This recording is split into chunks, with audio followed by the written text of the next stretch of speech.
repair. I don't know how far it got before it cut me off last time. Here we go. Okay, welcome everybody. This is Dead Grid. I am Vormithrax. We are returning to Dead Grid. I've played it a couple of times on the channel as it's gone through its early access period.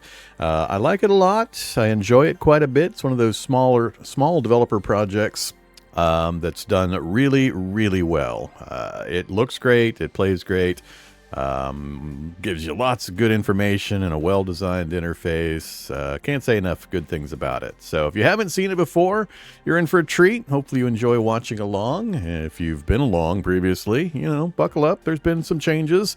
So I played about 6 months ago, and right after I finished playing it last time, about a month later, the developer dropped Content Update 7, as it notes just below the name up there in the upper right.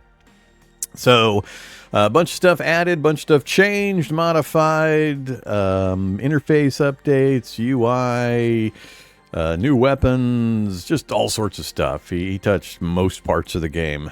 So we're going to be checking all that stuff out. We'll see how much I remember for the differences or not. But I'm going to start a brand new fresh game so everybody can see it from the beginning. And we'll just roll on through. I know the dev is now working on the final push for 1.0, so I expect, hopefully in the not-too-distant future, a 1.0 drop. I don't know if he's planning on doing a final kind of a test build release of 1.0 before it goes official, or if he'll just say, it's good, 1.0, here you go. But this will probably be the last time we play before the final update.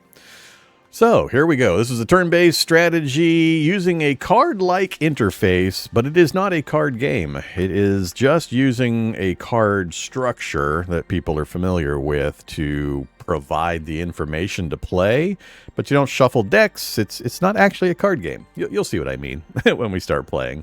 But let's go ahead and jump into a brand new game. I'm not going to continue my previous game. So, new game, proceed. Proceed. Kill my autosave. I don't care. Alright, so the game's got a number of different classes for characters that can be played. You'll be using multiple characters in your group. You'll recruit different types of characters, but you pick one to be your starting character you kind of control.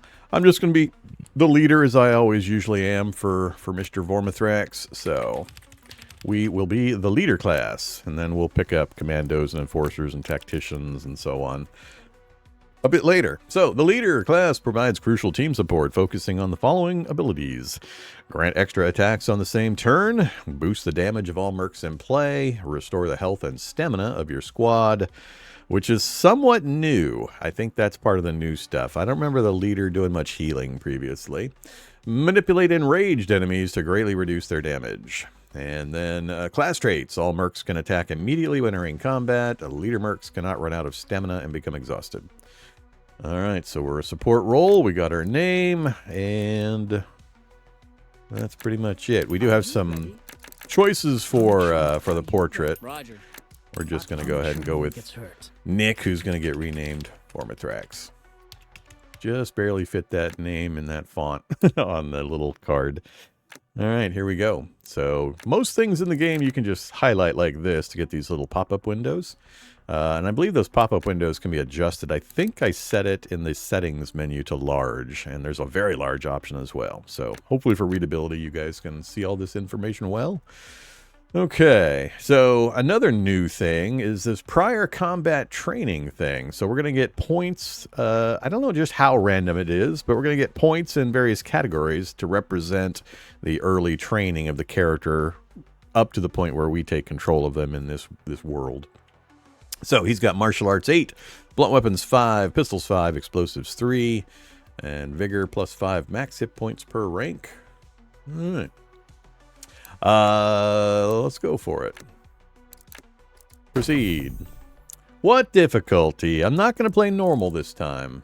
So we can play veteran with, and then we can adjust anytime we want.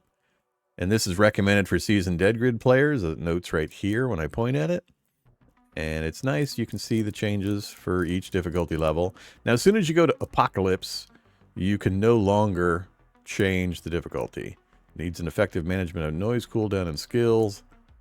It says, yeah, difficulty can be changed. The first line right here tells you if you can change the difficulty or not. So these are all, you can interchange however you'd like during the game. As soon as you hit that one, you can't change it, and you can't change it for the last one either, of course. So I'm not sure I'm willing and able and want to play Apocalypse. So I think we'll go Veteran. So we'll pick that one. We'll save that for the 1.0 release when we can really dig in to the quote-unquote final gameplay, because he's been doing some pretty wild swings with changes here and there with these content updates. So let's stick to Veteran. That'll give us a good feel for the gameplay with good challenge without me going try-hard mode and learning, you know, all the tips and tricks and special things that might change before 1.0. So there we go. Most of this won't mean anything if you haven't played the game, but, you know, it's harder. All right, so next thing we're going to pick. This is a kind of meta progression thing. You can either go with a fresh lab or a shared lab. Shared lab is basically carries over previous playthroughs for your laboratory, where you get armor upgrade points for your weapon levels. I'm going to pretend this is a completely brand new start, fresh run, so we're just going to go fresh lab. So, yeah, start a new lab progression tied exclusively to this playthrough. This includes points earned in survival, armory, and virology. All right. Proceed. And here we go. All right. So the game plays out, you'll see, but the game plays out. This is kind of the combat screen where we have a mission that we're going to go through right now. Most of the missions are somewhat similar to this, where we start in one location. It shows you where you start. And then you move space to space. And any space that's got a question mark on it is going to be an encounter of some kind. So you can kind of pace yourself and your resources and so on. You'll have some idea of kind of where you're at in the length of the mission. So we need to clear these two, basically, in order to finish this up. So we're just going to say move to the next space. And some maps will have more variety. It's not all just a straight street like this. You'll be able to turn and move around a little bit. All right, here we go. Entering our first combat area. So it's going to start me with some tutorial type stuff. Drag Merc on the weapon to pick it up. So this is the card interface I was talking about. It uses a card interface, but it is not an actual card game. It's just convenient in the way it presents information that a lot of players and gamers in particular are familiar with. So our character Vormithrax here, I can point at him. You get a bunch of pop-up information. We'll cover some of the details on this stuff as we play. For now, it's just teaching me basic mechanics of the gameplay. So we're going to click and drag onto this melee weapon card above us. We have now received a wooden plank card. It's got details like damage value there, 10, and the other side, 18. There's no 18 on that list. I think that's supposed to be the durability, but the number doesn't match up. Huh. So, yeah, now we're going to go ahead and click on it to bring it into our hand here. You find your first melee weapon. Equipping a melee weapon on your Merc will significantly increase their damage. Try it now. So we'll drag and drop again. And it shows our melee weapon here. It'll show a ranged weapon when we get one here. And we'll have durability for the melee or ammo for the ranged listed. We have 55 total hit points shown here. That is the key for, I think, the leader class showing there. This is our stamina up top. A lot of information presented on these cards. And then, of course, when you mouse over, you can get info. And you can mouse wheel to see all the details here. So, okay, that radio thing at the bottom of that list there, kind of the second section up, it says, first on scene, no summoning sickness, can attack right away. So that's a perk of this class. So when I bring him into play, he can immediately go into action. He doesn't have to wait. Okay, and then we have a bunch of other stats there for the leader traits and my abilities and so on. We'll pay more attention to that when we get some more options. All right, we're going to end our turn. And our first zombie. So, zombie tried to attack us and missed. There is a combat log over here. Turn 1, passive noise made by Mercs 12, trivial undead arrived, Starving Bill. Starving Bill targeted Vormithrax. Vormithrax dodged the attack. So, anytime you're not sure what might have happened, just go ahead and turn on the combat log button here and you can see exactly what's going on. All right, let's look at a zombie. Starving Bill, core stats. Hit chance 30%, crit chance 10%, attack gives +5 noise. He does 1 swipe with his zombie claws, and he has 6 hit points. Then we have modifiers. Nails, 1% chance to cause bleeding on hit. Pathogen, 1% chance to infect. And reduced damage and hit points because it's a tutorial monster. So we're going to go ahead and strike him. He's only got 6 hit points. We're going to do 11 damage, barring any weirdness with modifiers or attacks or other zombies and so on. But generally speaking, the number here, if it's bigger than the number here, you're going to kill it if you land the blow. So we'll simply do that. We did 11. He only had 6. He is eliminated. And it shows our weapon durability has decreased now. Melee weapon loss of durability. At 0, it breaks and gets removed from the Merc. Broken weapons returned to your arsenal can be equipped again. You don't ever permanently lose anything. You just lose it for the combat if it goes to 0. And there are ways to repair during combat with certain gear that you can bring with you and abilities and so on. All right, so I'm going to go ahead and turn again. The cards across the top give you an idea of how many enemies you're going to face. It'll list cards up here, and sometimes they're events or objects and things like that. And you'll see those as we play. Okay, I don't need to keep seeing the durability message. So the area has been cleared. Press continue. Show me the next tutorial. Alright, so notice across the top here, we've got these cards. The green one is going to be an event of some kind or something like that.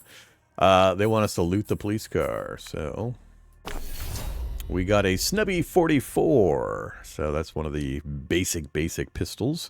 14 damage, 10 ammo, 80 accuracy, 12 noise. Noise is important. Noise causes additional zombies to join the fray.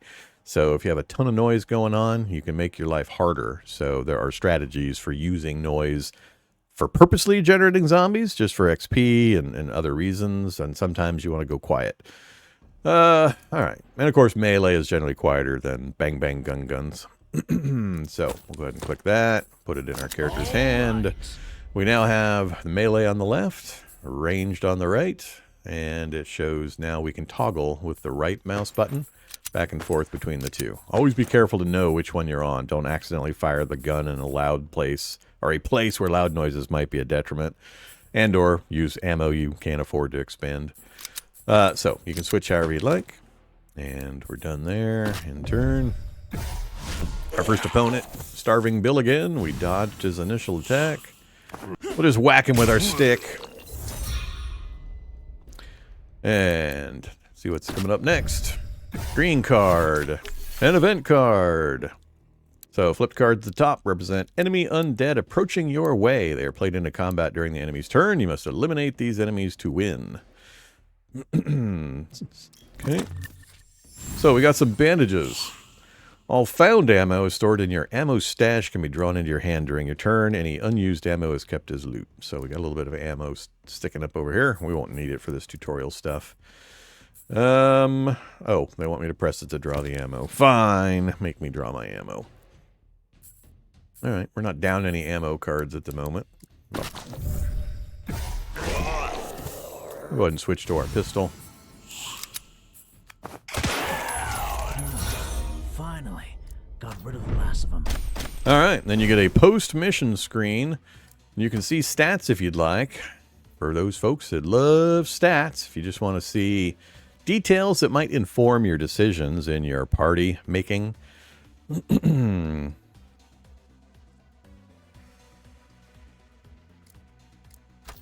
And then you just get general info on loot, how many items you found, and so on. All right, let's return to camp. So there's our loot haul. We got the plank, the snubby, the bandages, and the SM's ammo, small weapon ammo. All right, so all the items brought back from the mission, loot in containers, picked up from undead, found through searching, removed from your mercs during combat after breaking, etc. And sometimes you'll get bonus rewards for eliminating undead at certain locations. All right, total of 4 items. Proceed. We have much to do. So there's basically 3 different areas of the game. There's the actual combat map and combats that you just saw. There's this overworld map where you're going to be selecting areas to move to engage in combats. So you can pick different areas. They'll have different levels of enemies and different maps that you move through. And then there's a home camp area where you can equip items, buy items, sell items, go to the lab and change a bunch of things. You'll see. We'll get to it here pretty quick.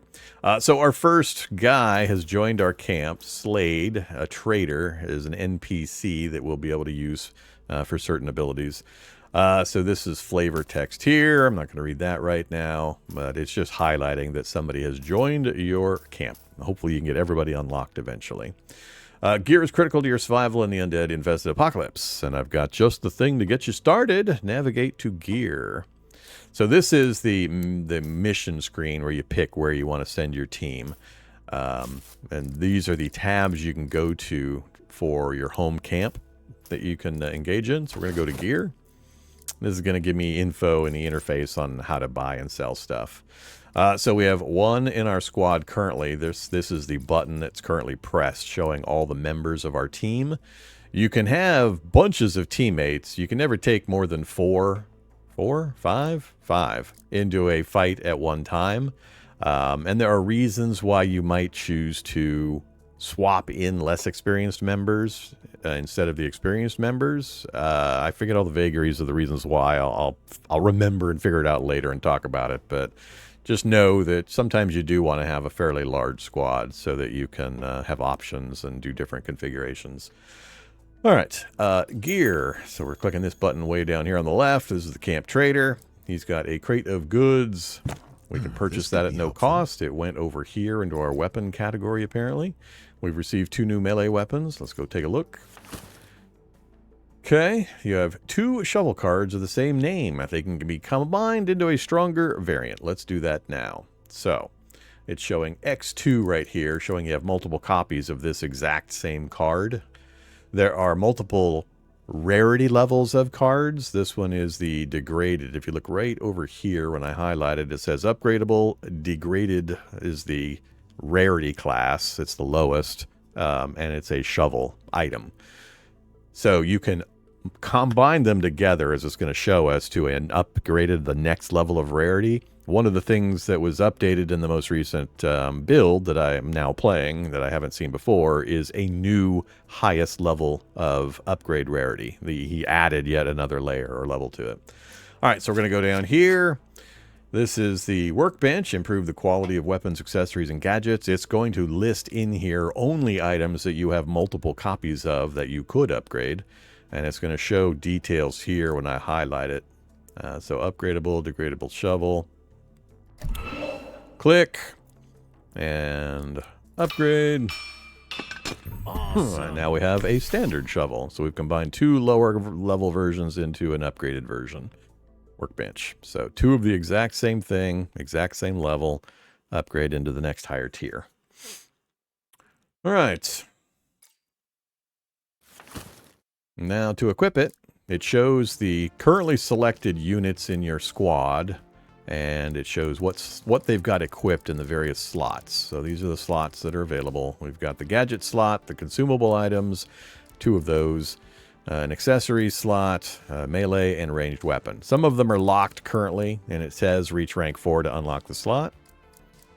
So all the details that you need. I love games that give me the details that I need. This is probably one of the best examples of an interface that is really, really well done. It provides great information.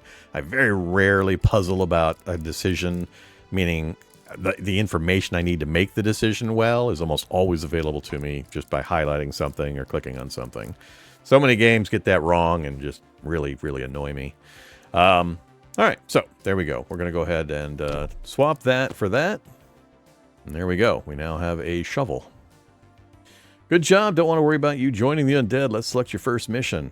All right, so go to the mission screen. I'm just going to let it kind of lead us through the various things instead of me just jumping around explaining stuff in a big rush. So, look who made it this far, watching you drop those undead like it was nothing. This world ain't built for loners, and smart folks know strength comes in numbers. Name's Slade. I can get you access to the best survival gear in the valley. Oh, that's the earlier message.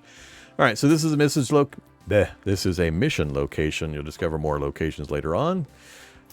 So we'll Actually, go back to the region map. So when you highlight it, you'll get some details on it. 6+ is the recommended squad power, and you can see down here what your squad power with your currently selected squad mates is. So that gives you a rough approximation. So just keep an eye on that info. All right, so now we'll click on it. So we have a different map this time that we're going to be working with. We have had Slade join our group for support. So it says items can go on sale for up to 10% off, gain 1 favor point for any completed mission. Intel spent on Slade cannot be refunded. This is how many times you can upgrade him to get these bonus. It increases the bonus value, basically. So you earn favor points by just running missions. And a big part of the game is returning to earlier missions and rerunning them so that you can build up points for an area and get increased bonuses. Difficulty is going to fluctuate up and down for a couple of reasons that we'll get into later. But there's tons of unlocks that are available within a region. You've got the current strength value, and it shows there kind of what you're going to be dealing with. So squad power is a guideline. You can attempt missions even if your squad power is below the recommended value. Remember to upgrade your gear and bring consumables. Experiment with skills to find effective combos. So the enemy rank 1+, enemy hit points for the different levels of danger: trivial, weak, strong, and elite. Trivial, weak, strong, and elite refer to the specific types of zombies. So this is telling you that a trivial zombie is going to have 13 hit points roughly. An elite zombie that you might encounter is going to have 27. So those are categories of enemies that you might run into. Okay, so yeah, a lot of stuff, good information here. We're just going to go ahead and say yes and take it. Don't give me your hurry-up verbalizations. Either murder. Regarding the what is the 1 red hand from 3 below the enemy, I know that that's already gone by, but it'll probably show up again. I'll look at it when we get to where we can see those kind of info and try to explain it. I don't know what we're referring to until I see it. All right, so eliminate all undead, reach the house, and secure Slade's loot haul. So now we have a little more variety. We still have to visit pretty much all the places. So we'll just move forward until we hit this. All right, now we're getting into more quote-unquote real zombies. I don't think this one's got the... Oh, nope, it's got reduced damage and hit points still, but that's fine. So a lot more information, though. Starving Looter. 30% hit chance, crit chance is 10%, still does just a single swipe, 14 hit points. He's got Dormant, does not gain Frenzy or Rage. Those are kind of upgrade states that they can go into where they increase their damage and danger level. He is Tutorial for reduced damage and hit points, and he has a backpack. He will drop loot on death. That symbol there is the backpack symbol. If you see that and you kill this zombie that has that, it means he's going to drop an item for you. Yeah. And then the slingshot looking thing, I don't know what that symbol is. Is that a slingshot or is that a broken bone symbol? What is that supposed to be? Anybody guess what that graphic is that's kind of pulsing up and down and shows the tutorial line there? I don't know what that's actually supposed to be. I can't tell. Looks to me like it's slingshot. Like, it's just a slingshot monster we can kill because it's easy. That's my guess. All right, so pretty straightforward. So up here, it shows the imminent threat. We got 2 cards. Oh,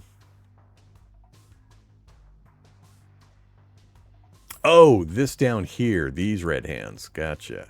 That is, I believe, their rage process.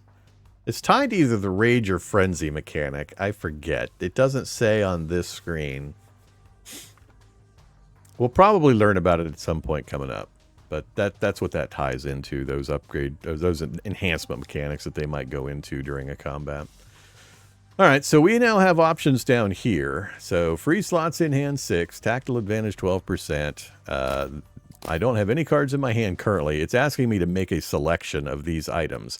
Depending on which mercs you bring in on your squad, this list will possibly be different. There's a lot of traits that kind of cross between the various mercs and give advantages to everybody on the team when you bring a certain class in with you.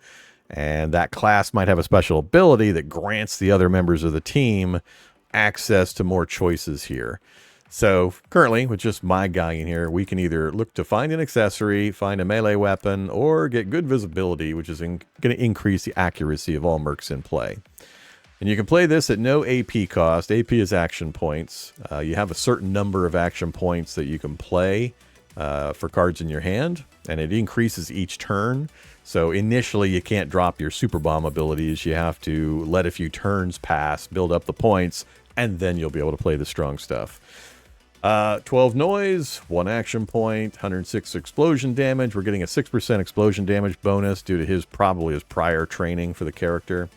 Nothing in the overflow, no supplies, no picked up ammo, and the regional noise is plus 10. Difference between total accumulated noise, reduced, and generated. Noise is a big thing. I'll talk more about it a little bit later when we have more access to information and stuff. All right, so we're just going to pick one. I'm going to say, let's look for, just an accessory. We got some bottle caps. It's a trash item. We can keep it as loot and sell it for a tiny amount of money a little bit later. All right. Let's go ahead and attack. So same as before. Let's switch to melee, though. So we're going to do 14. He has 14. So as long as we hit, and we've got a 100% accuracy, so we got a crit. We crit. We got 21 damage, so we got a 50% damage boost for the critical hit. We had a 10% crit chance, and we landed the crit. So, lucky roll. He is now eliminated. He took 21 critical melee damage right to his head. Next enemy. Zombie with a box on his head. So, if we look at the list here, it's got this symbol here, the little... What is that? The upper part of a head with sunglasses on? He is blinded when you see that little symbol there and the box on the head type. Blinded, minus 70% to accuracy, 20% chance to lose focus and skip his own attack. That's pretty much the only thing new about that guy. So super easy guy for us to fight. And he's only got 10 hit points. And he does 1 damage if he does a successful swipe attack. So... We'll just keep meleeing as long as our durability is going to hold up. A big part of the gameplay actually is stamina of ammo and durability for your melee weapon. So what I mean by that is sometimes you'll enter a map area where you'll have 8 fights that you have to get through, and you've got to have your weapons have enough durability and ammo to make it to the end of that whole map. You will have ways of repairing during combats and such, but that's kind of a big part of the gameplay is conservation of the durability and or ammo. You got to make choices because you could end up fighting a whole bunch of zombies just in one encounter that seriously degrades that, and then you're about to go into the boss fight and you won't have your favorite weapon available because you broke it. So you got to kind of pace your guys and their equipment. Alright, we got a med kit and a guy with a box on his head, and then we got a chance to select another card. Let's go find a ranged weapon. So, area opportunity, played at no AP cost, search the area for a 15% chance to discover a ranged weapon. This one is just automatic, and this one has an 85% chance to find some food. Food is typically used to recover recover stamina. This yellow dial up here, this is our stamina indicator. As we keep swinging and swinging and swinging and doing certain activities, our stamina goes down. Usually melee is stamina draining, and ranged will allow you to not use nearly as much, but it's loud and limited ammo. I don't need the food. Let's go ahead and go for the small chance of a ranged weapon. Nope, we got some junk, another trash item. All right, I'm just going to let him take a swing at me. Let's go get the med kit. We could get it automatically if I kill him, but, we'll give him a chance. We have our med kit. So restores 35% hit points, restore 15% hit points for 2 turns, restores stamina, removes bleed, removes infect. Good stuff. He missed, no surprise. Oops. Back to the other screen. Take a quick break, restore stamina, remove noise. And has a 15-turn cooldown. That's another mechanic to be aware of. Some of the options and character abilities will have cooldowns. They won't show up again until their cooldown period is over. Let's go medical supplies. Hey, we got some morphine. Another good healer. Or we can sell it if we don't think we'll ever use it. So we can...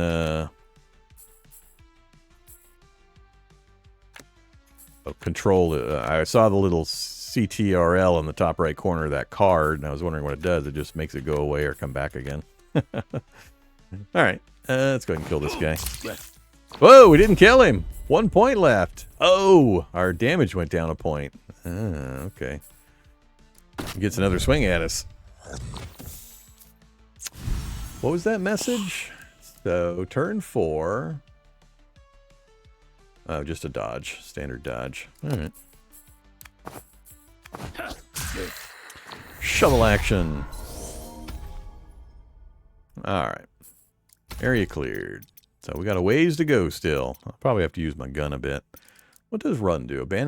Run away. Abandon mission and return to camp. Gain supplies, reputation, XP, and loot will be lost, but the mission can be repeated. Yeah. Okay. We got Slade's truck. That's important. That is going to have object or loot specific to the mission. So we'll leave that for last. Sometimes you want objects to stay in place because it blocks the deployment of zombies. There's only so many zombies that can fit across the screen. And you might have environmental objects that come in from the mission, or you might be able to deploy objects by your mercs that will take up slots, and that will limit the number of enemies you have to deal with. There's a lot of positionality stuff in regards to adjacencies, especially with some weapons where you might fire here as your primary target, but then it'll splash damage to either side of it, things like that. So we're going to get into a lot of cool stuff as we get our other mercs recruited and we get a lot of different weapon systems going. So let's just kind of move through here. I'll just start mentioning things that I see that might be a little different than previously. So this guy is dormant. He's got armored. That's the symbol. I was looking for that little symbol right there. He's got armored. Melee weapons take 2 extra durability damage. So when I swing my shovel at him and hit him, our durability is going to drop 2 extra points. So that's not great. So we might try to, let's go ahead and shoot this guy. Oh, they want me to select a card first. Repair tool. Failed. All right, go ahead and shoot this guy. They never saw it coming. So that triggered something. Now, what this is doing is this is showing, because we made a bunch of noise, this zombie is now targeting this character. It's another important mechanic to be aware of. When we get more characters in play, you'll want to do certain types of actions in order to draw attention to particular of your characters. Like we'll have tank characters that are specifically built to take damage and to taunt the enemies and to draw the attacks of the zombies onto that character specifically, because he's got all sorts of gear and special abilities and so on. So making the choices between melee and ranged and so on is a very tactical decision once we get to that point. And you'll see me starting to take advantage of it a little bit later. So these cards up here, I talked earlier about how noise comes into play a few different ways. And we have an indicator up here, the area noise. This is accumulating as we do our combat. So it affects the number of enemies to spawn at the start of the turn. Accumulated noise has a chance to alert distant enemies to your location. So notice it says alert distant enemy 5%. So at the noise level we're at the beginning of a turn, there's a chance one of these cards is going to get drawn into the combat. So these are zombies like a block over. They're a ways away, but they're in the area. They're not going to engage in the combat unless drawn to us because we're being too loud. So that's how that mechanic works. Sometimes you want all these zombies. You might be going for just XP for your guys, or there's various reasons why you might want these extra guys. So it says noise has a chance to gain the attention of distant enemy and spawn it in combat. Remaining cards are collected as bonus XP and reputation. So we might want to go loud, draw more zombies, and get more XP and such. And then other times, if we're on a big, long mission and we're tight on resources, we might want to go quiet and try not to get the attention of all this stuff. And when we get to things like explosives and certain abilities and so on, noise management becomes a serious part of the game. So a lot of really, really cool layered systems in this game. The combat looks pretty simplistic at this level. It's not going to be as we progress. It's going to get hard and it's going to get a lot of options are going to open up. So, don't make judgments yet. We're still in the very, very, very early tutorial stage. We'll get out of it here pretty soon. All right, so we're done. Now we got multiple zombies because we didn't get rid of all the ones that were out. So this is showing the cooldown. These are ones that came up earlier that I selected, so I can't pick those. So we'll go Greedy Scout. Impatiently search the area for more loot and select up to 2 rewards. All right. But it costs 3 action points, so I can't do it right now. Let's go with, that's a backpack guy. He's got the backpack, so we'll have loot. This is one I want to pay attention to. So notice right here, he's going to actually do 3 damage for a hit. He's only going to do 1, so we're going to go after this guy. Let's melee him down.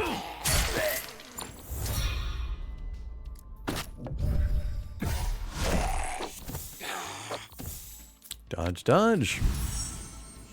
All right, select 2 cards. We get +1 from tactical advantage. Oh, search the area. And just more junk. All right, so we have 3 action points now. We could use a first aid kit. We could use the Greedy Scout option. I'm not going to need the items, so I'm just going to go ahead and say Greedy Scout. Oh, shield would be cool. And, oh, explosives. Well, we got the shield. We got an air vent shield. It's a terrible shield, but, you know, we got one. A lot of things about shields. We'll get into that later. There's a class that specializes in shield use. Definitely not my guy. I just wanted to show one. All right, who are we going to attack? He's armored. Let's go ahead and go ranged again. So we don't degrade our weapon more than we need to.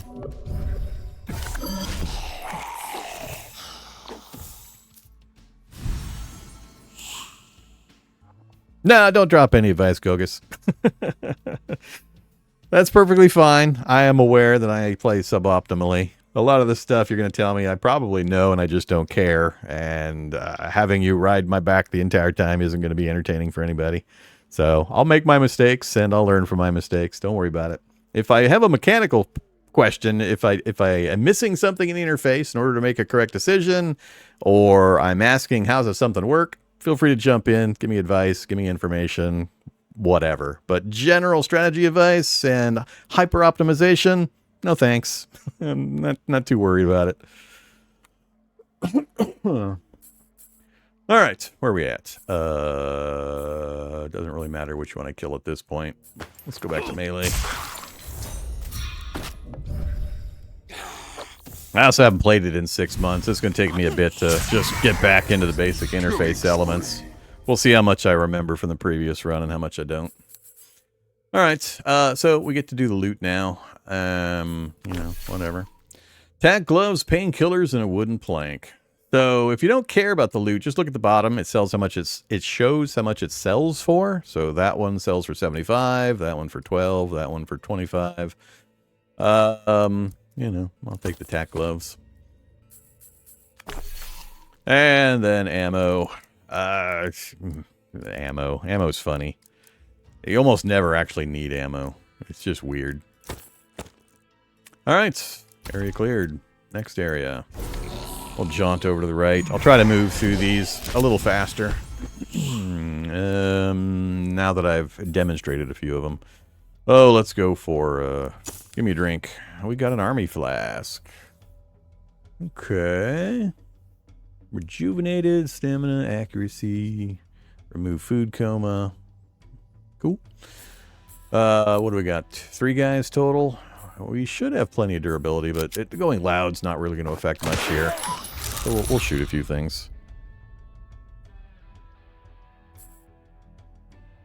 Oh, I can't recommend it enough, Trevelyan. If it looks at all interesting, and this is the only amount you've seen so far, you're going to like it a lot. I mean, if you're interested up to this point only, you haven't seen anything yet. It's going to get way cooler. So, yeah, I got no problems recommending this one. A lot of times I'll hem and haw about making recommendations depending on, you know, the stage of the game development and all that. This is quality product all the way through. Interface is great. UI is great. The overlapping characters are great. There's a lot of really good things about this. And for the amount of money that they're asking for it, it's a firm go buy it if you're at all interested in this kind of gameplay from me. And you won't hear me say that kind of thing too often. All right. Yeah, intern.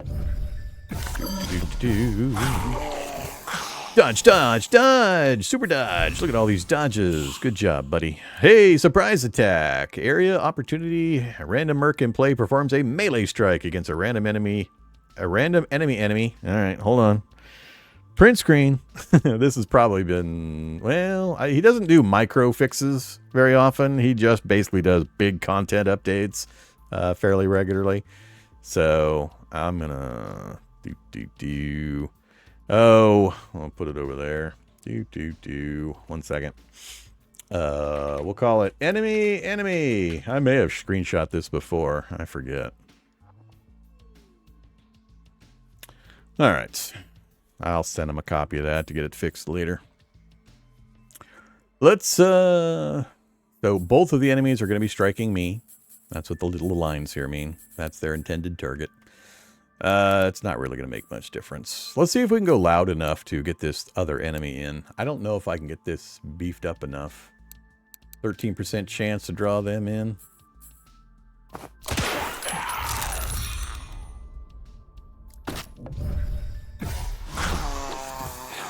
A suitcase. So give me a gadget. A severed hand. Not useful. Another critical.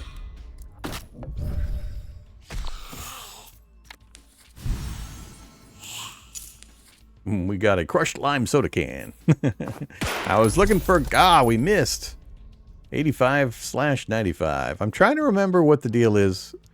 Current 85, max 95. I don't remember if that's based off of the tier of the item or something else that gets you to 95 out of 95. I want the current to be the max. I forget how that system operates. However, we missed.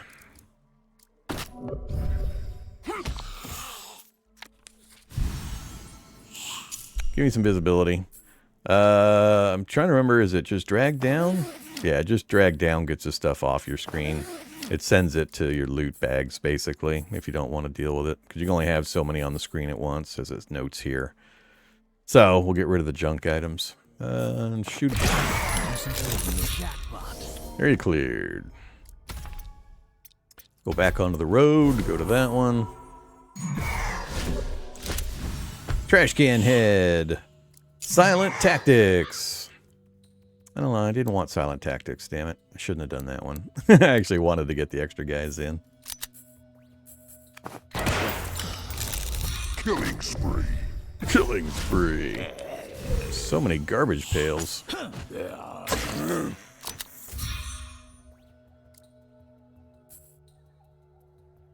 Oh yeah, this button. So this one here, remaining uses this turn is 1. It's currently turn 2. Initiative is a board taunt used to bring additional enemies into combat. The number of uses is equal to the mercs in play at the start of your turn. Pull 1 enemy from threat. Increase enemy rage by 10. Reduce stamina by 10. Or restore 10% stamina. Generate 50 noise. So this is a way to purposely get these guys into play. So let's go ahead and hit that.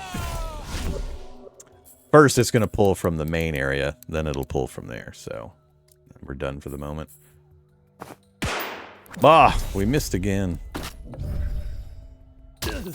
Hey, we took our first hit finally. Oh, give me explosives. Molotov. Fish bones. Just what I wanted. Fish bones. All right. Forgot to hit the initiative button again. That's all right. Area clear. All right, final fight. Reach the house and secure Slade's loot haul. Careful, these guys are tough. Hey, Slade. All right, all skills are on cooldown. You must wait another turn. So I've already used everything that's possible to pop up on this list. So we'll just get rid of that. And back to the pistol. Ooh, that's like it hurts. Killing spree. All right, you know what to do. So if we look over here, when it says killing spree, it's actually indicating that you have achieved a metric that gets improvements for your combat. So right here it shows the killing spree, and a killing spree occurs when you kill an enemy I don't think it's a single hit when it's a single attack. If an enemy dies in a single attack, then you get credit towards a killing spree. So right now, consecutive kills made by attacks start a killing spree. Further kills grant +1 XP per stack. Unsuccessful attacks will reduce the spree. So, you know, you want a spree. Either one I do will kill whatever I aim at. That guy needs to be ranged, though. He's got the shield. So let's go ahead and go over there. Ah, I miss. Now we got 3 guys on the table. Took more hits. Oh, general search area. No problem.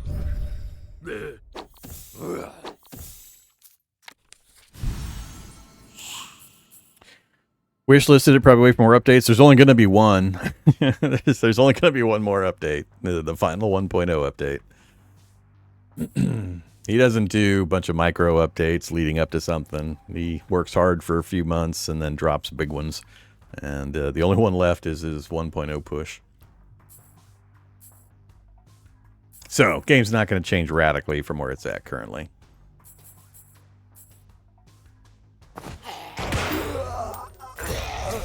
Killing spree. Starting to get the hang of it. Wow. 85%, huh? Did we switch to using XCOM math again? Oh no. I knew we could do it. Alright. Pending loot. Yep. Plastic shield. No big deal. Alright, our mission complete screen. Found items, collected supplies, total item worth. Reputation, enemies at the location, recruit new squad members with rep, with the glory. Skills, Merc ranks, training points, skill points. We'll be getting into that. They'll probably tutorial me through that stuff here pretty quick. And then if you want more details, you can have more details. Alright, that's our loot haul by page. Good hunting, fellas. Okay, new survivor has joined. Jack, the sniper. Ain't this a twist? Spent my whole life being a nobody. Now look at me, a real damn survivor. Name's Jack. Used to just shoot cans for fun, but turns out that was good practice. Need someone to watch your back. I reckon I can help. Okay. Excuse me. It's not sending me on a tutorial anywhere. So here are the guys that have been recruited. You can see how many there are. These last few are coming with the next update. So Slade's tools. He wants me. He left tools in a truck on the way back to the stash house. So we'll accept that.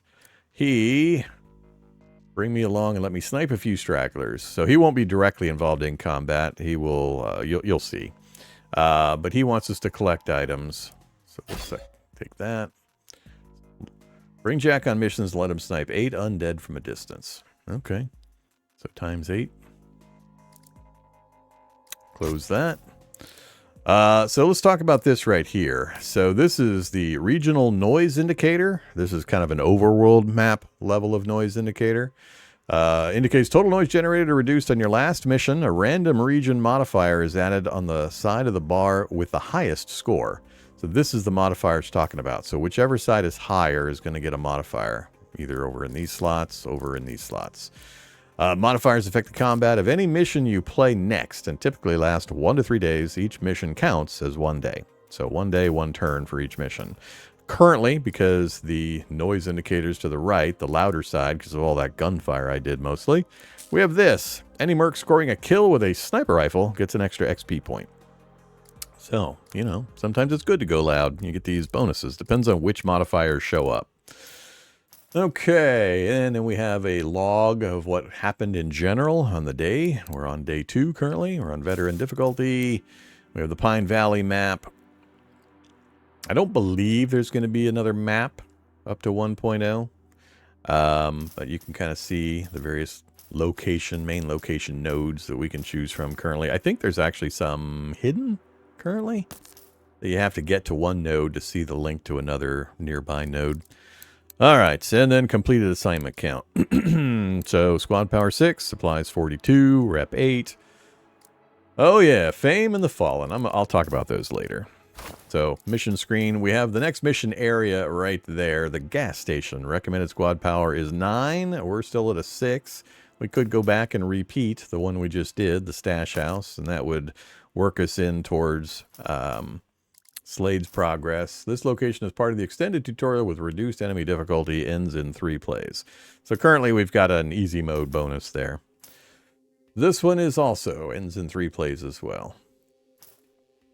Alright, let's go check our gear real quick. We haven't seen most of this screen. It's not hand-holding me currently, so let's talk about a few other things. So on the right are the guys... Mission squad. Oh, okay. We got to get to the army truck to unlock that one. We got to get the roadblock, and we got to get the Pine Valley PD to unlock these additional squad slots. So we can get one more guy recruited, but we don't have enough fame, I don't think, to do it. So our current unit, Vormithrax, the leader class, and his abilities and traits. Next screen down is for training. It shows the rank and the XP needs. This is where you can spend points to increase skill areas. So consecutive kills in the same turn, activate stacks of killing spree, getting extra XP, gain 3 training points per rank, further improving their mastery of specific weapon types. So if I click on the member that I want to do training with, it then brings up this chart here. And this is where you can spend points with the plus buttons for each kind of weapon category. So you want to make sure you're familiar with the unit and the class and what kind of weapon categories they specialize in. A lot of them are tailored to specific weapons via their perk trees, which I'll show here in a second. But this is where you can spend the points you're earning to increase the effectiveness. So we can see in here, if we do the pistol training, the different categories of improvement. Crit chance, base ammo, and accuracy. So I assume that's accuracy, ammo, and crit chance. So we're at 5 out of 35 total. So we've got 3 available training points. I'm going to hold the training points for the moment. We don't really need any improvements here. I'll look at it in more detail in a bit. I just wanted to kind of show the screen. So let's go ahead and move on. Next, we have new recruits. Select a Merc to recruit. We have nobody in the pool yet to recruit. Completing different missions for the first time can attract new Mercs to your camp. Spend rep points to recruit these Mercs to join your operation. So we'll do that when we can. Our list of weapons, which does include shields. Shields are classified as a weapon. Oh, also on that training note, you'll get this little button here if somebody has points to spend as just a quick reminder when you come back to camp. If you see that kind of pulsing over there, that means, hey, go spend your points, dummy. All right, then it gets more specific. That was melee, that's ranged. This is gadgets. So we have a gun cleaning kit gadget, and as the arrows are indicating, it goes into that slot, which isn't quite unlocked yet.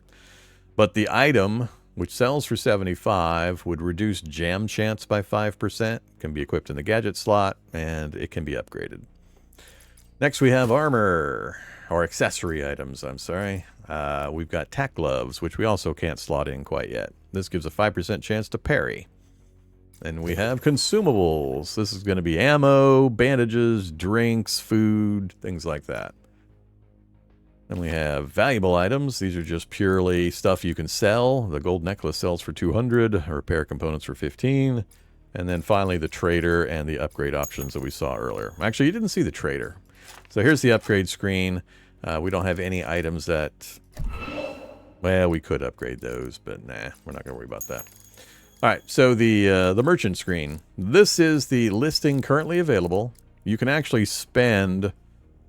points, these refresh points. Complete any mission to earn favor points with Slade. Buy any item with a value of 50 supplies or more to gain 1 favor. And this lets you basically refresh the inventory. So if you don't see anything you like, just hit refresh. It'll draw a new set of options, and you can keep doing that and keep picking however you'd like with as many refreshes as you've got available. All right. I mean, there's stuff there. I'm not going to worry about it currently. It is pretty randomized within certain kind of levels as time progresses. And then sometimes you'll see this where there'll be a sale on an item. You'll be able to get it cheaper than standard. So there's like an M2 semi-auto. There's a Missouri replica katana. Some fun stuff. And you can change the sort. So it's currently sorting by name. So bandages, bandolier, dead shield, first aid. You can sort by damage value, quality, just cash value, item level, durability, etc. So whatever you have a preference for. And it's as simple as, you know, the cost right here is what you'd have to spend. We don't have enough money currently. I believe there's a quick sell. There's supposed to be a quick sell ammo button somewhere. Let's switch to the sell screen. Yeah, there it is. All right, so there's a buy screen and a sell screen. This is the items I have. So now we have a sell all ammo button, sell all valuables button. Valuables are just cash value. So we'll go ahead and click that, get that money. I'm going to sell the ammo too. We shouldn't need it this early. All right, we now have 437 supplies. Anything I can afford, let's go back to the buy screen. Anything I can afford is in green. Anything I can't afford is in red. Again, very simple interface elements that make things way easier. All right, so buy, sell. You can buy back stuff you accidentally sold this round, and then you can refresh the list. And that's pretty much all you need to know here. Let's move on. So this is the gear screen where you can do all of this stuff.